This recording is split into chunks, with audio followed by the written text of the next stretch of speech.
Death jump rope. Whoa. What? Death jump rope is a mod? No. Ladies and gentlemen, hello and welcome to Unit Lost. I am Stylosa and welcome to the channel. All right, today we're going to talk about the workshop because Jeff has released some statistics on the usage of the workshop, and they're actually huge because guess what? The workshop is a major success. Who would have thought it, ladies and gentlemen? My God. Also, before we start the video, I've got my World Cup cap on today. This is very special because the final stage of the World Cup voting is now live. If you go to the description of the video, click that link. It will take you through to the voting page where you can vote for your country. Obviously, I'm trying to go for the UK's GM. If you think I'm going to do a good job, then give me a big fat vote. There is also another link as well in the description which goes through to my Twitter where I will explain to you what's going on because we've got all kinds of crazy stuff. Like we've got a LAN arena with like 7 Lions branding. We've got events that are going to be all over the country. It is literally insane. Anyway, let's get stuck into this, guys. Let me do a bit of this. Boom, there we go. All right, okay. This is what Jeff slapped on the forums. Now, he did this last night. I was in bed, so it's typical. You know, get a proper time zone, NA. Well, East Coast NA. No, it's West Coast NA. Yeah, never eat shredded wheat. That's how I was taught how to work that out.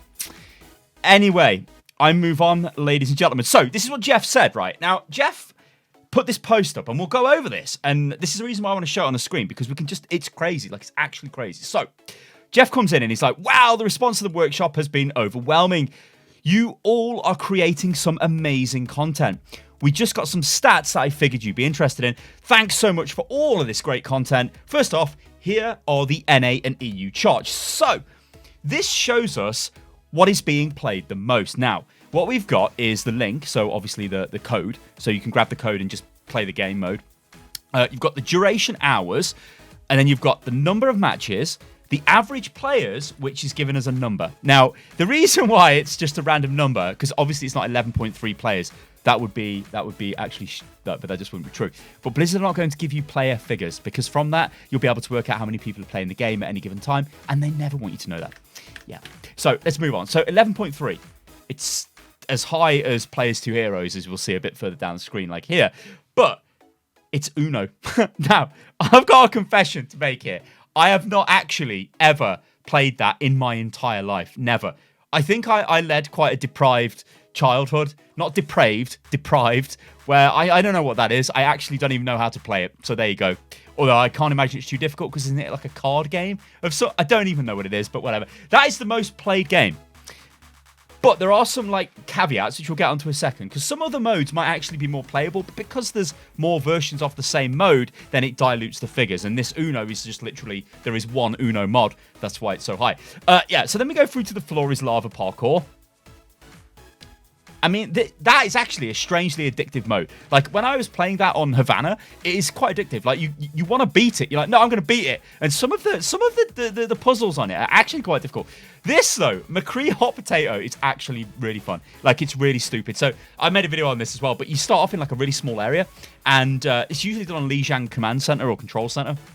And you're on the point in the middle, and you basically take damage when you've been tagged. So if you get shot by a McCree who's got the hot potato, you get the hot potato, then you've got to shoot another McCree to give him the hot potato, and it's whoever's left wins. It's actually quite addictive, and you can play that quite a bit. Hammond Racing, this was one of the original ones. Now, this is something that we will see here. The original workshop mods will probably have more playtime. So Hammond Racing, I believe it was Fenner. Now, I apologize if I've got mixed up there, but I think it was Fenner, or at least on Fenner's stream, where they got together and made the original version of Hammond Racing, which is actually pretty cool. It's got timers in and all that stuff, but it was like an original mod.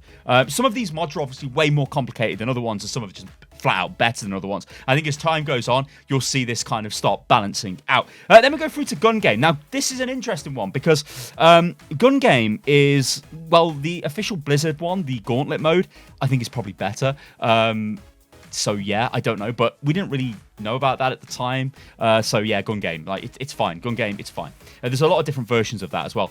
Diva Bumper Car, I've not actually played this one, so I can't really say too much about that, but hey.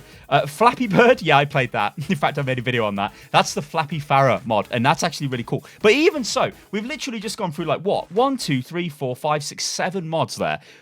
which are all mental and they're all crazy, and it's just beautiful. Like, it's actually beautiful.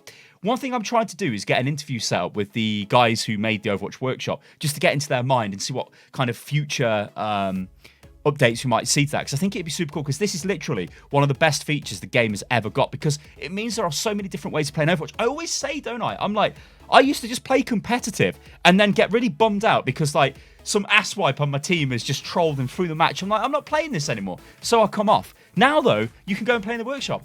It's cool as hell. All right, so Floor is Lava again. This is like a deviation on Floor is Lava parkour. I think it's got different... I think that's on different maps, if I remember. Diva Racing, this was like... I think this was one of the... I think that was a Darwin mod, or at least Darwin did do one of the Diva Racing. Endgame, I don't know what that is, but I think that's like the Infinity Stone one with pickups, because obviously Avengers Endgame, I think. Emote to kill. Yeah, you emote and people die. But people like that stuff. You know, it's great. Like, this is the thing as well. People will play stupid game modes. I'll play stupid game modes. You'd sit there and think, no, this is not playable. Oh, this is terrible. And wait until we get onto the Korean statistics as well, because they have got a mode which is actually, it's like pure troll, but everybody plays it. It's just crazy. Diva Space Battle. Yeah, I remember playing that. That was above Horizon Lunar Colony. Pretty funky. Players 2 heroes. Oh, no. This one is actually really good. So in this one, you can swap your hero. So if you were like Hammond, you could be Hammond for movement, and then you could turn into like McCree. So you could like go really quick back to the point as Hammond, and then turn into McCree. It's mental. It's really good, that one. Portal Gun. There was a lot of different versions of this as well. This is actually really nice just to see it work. I think that this might be the Symmetra version if memory serves right. I think B2J7 is the Sim version. Now, I don't know what T mode is, but considering I've got a mug of tea there and I'm British, I should know what that mode is, so I should probably go and play it. Top-down Overwatch? It's kind of like Alien Breed, if there's any old school gamers out there. This was a bit janky the first time I played it, but this might be updated now, so I don't know. Bastion Turret Free-for-All, not sure about that, but it's probably what it says on the tin. Flappy Bird again. Like, so there's a different version of Flappy Bird, which is probably on a different map or got different rule set or something. Third person mode, Super Smash Bros. Now this is a new entry, although this might be the old one. I think that's the old one, because I made a video on the new Super Smash Bros. Mode, which is actually amazing. That is totally playable, especially if you can play it with your friends, because it had a little bit of a problem with disconnects. If you play randomly with just people from the workshop, if they leave the game, then it just sort of ends the match, which isn't great. So that might be the old one, I think. Helicopter mode. I think that's the one where Reinhardt can fly. I think. Surfer May. Oh, that's cool. So that is where May can use her endothermic blaster, and she goes faster. It's like the ice guy, you know, the ice superhero dude from The Incredibles. Lucio Racing, yeah. Hero Gauntlet, which is the Blizzard one. It's at the bottom. Unlucky Blizzard. All right, they should have just called that Overwatch gun game or something. People would have played it.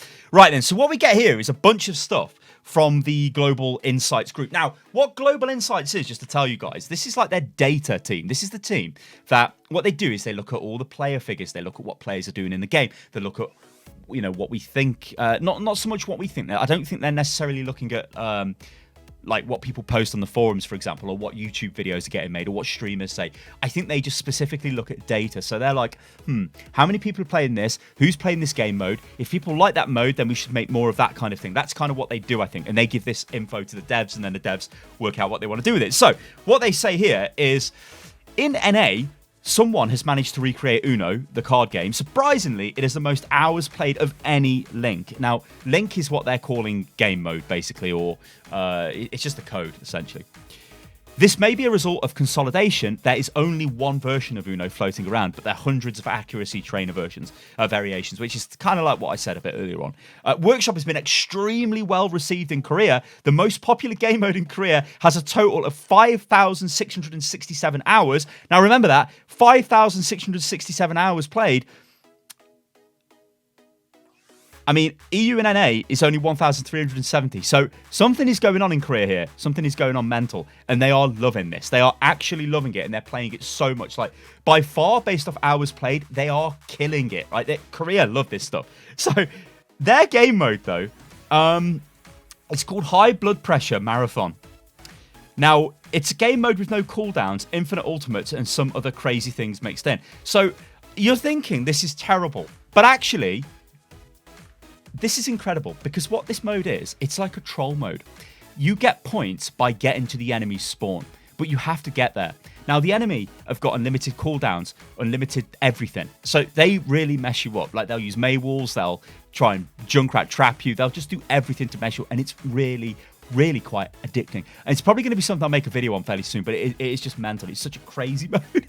so that's Korea. Korea, like, they're like trolls. What a surprise. I think everybody playing Overwatch like trolls, but Korea are at the front and they've made the absolute troll workshop game mode. And it's ridiculous. All right. So then we also get, now I'm not too sure what a lot of these are. I think Infinity Stones, that's the end game mode, I think, where it's got the power pickups, the different colored pickups for the Infinity Stones all over the map. RPG with shop. Now that might be like Counter-Strike, where you can kind of buy upgrades to your heroes. So there's some modes of this I've played where you sort of crouch to get upgrades in various zones, like get more health, more weapon damage, more speed and stuff like that, and unlock abilities. Crossy Road, now that might be like Frogger, possibly, on Oasis. I don't know. RPG Workshop, RPG with a shop, no cheat key. Ratatating Bomb. I don't know what. Death Jump Rope. Whoa. What? Death Jump Rope is a mod? No. Freeze Tag, Cop and Thief, and then the good old Battle Royale mode at the end. And get ready, because the first comment under this is actually really funny, if memory serves me right. Can we please have more avoid slots? People threw 3 of my games in a row with 4 damages and 2 supports. It's not like 3 avoid slots will prevent that because they were different people. Any chance we can vote for these workshops to be in the arcade rocket? That is a great idea. Katie, I support that idea. I hope there is a possible chance that we can get a code for a temporary shield's armor. Okay. Okay. So, I mean, there we go, guys, right? I wanted to make this because it shows you that it is a success. There are bits of information we don't get. Like, we don't get actual player numbers, and we won't ever get that. Maybe that's in the 100,000s. Maybe that's in the hundreds. We just don't know. It's probably in the 100,000s. Or it's just a figure Blizzard have basically generated from their stats, so we don't ever really know. But you can see it's higher, so it's like, hey, that's good for us. But the fact is, Workshop is an incredible addition to this game. There are other things Overwatch needs, but it is really cool that the devs are actually giving us stuff that make it easier as content creators and just as people who enjoy the game. Different ways of playing the game, because Overwatch has suffered for like far too long where the game makes you stop playing the game, and that is not right. What they've got is an awesome game, because we keep coming back and we keep playing it, even though we have the worst experience ever in competitive, so we come off for the day, but we still come back the next day. It's because the game is so addictive. The game is so good at a core level. It just needs these little bits and pieces adding to it. Workshop is one of those, which is just really damn good, and I just can't wait to see what else comes out. Guys, I've been Stylosa, and this is Unit Lost. If you've got any favourite Workshop codes, let me know what they are in the comments below. Remember to vote for your World Cup committees as well, which will be awesome. And yeah, Workshop is a huge success, and I don't think it is, well, it's not really a shock, is it? All right, guys, catch you on the next one. Toodaloo.